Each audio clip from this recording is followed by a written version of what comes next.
Salah satu jembatan penghubung warga di dua kecamatan, yakni Kecamatan Ilir Timur 3 dan Kecamatan Kemuning, yang dibangun oleh masyarakat sekitar pada tahun 1950-an, tepatnya di belakang Pasar Kebon Semai Sekip Bendung Palembang, roboh saat dilintasi becak motor yang bermuatan barang rongsok.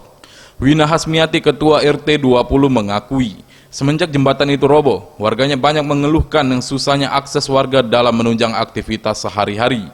Dirinya berharap agar instansi terkait dapat segera mungkin jangan hanya diperbaiki, bila perlu membangun kembali jembatan itu secara permanen. Borokan lewat, dengan muatan lemari borok, barang-barang rongsok, ada juga sampah sih dia bawa.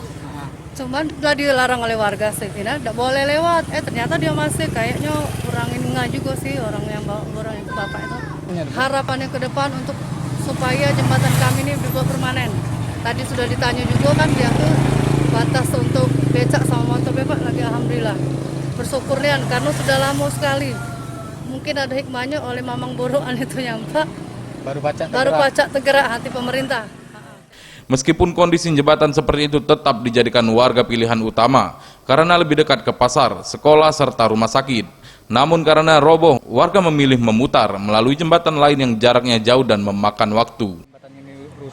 Aduh, sangat susah nih Dek, muter-muter jalan ke pasar, waktu denget jadi lama di jalan, capek, mengas pula.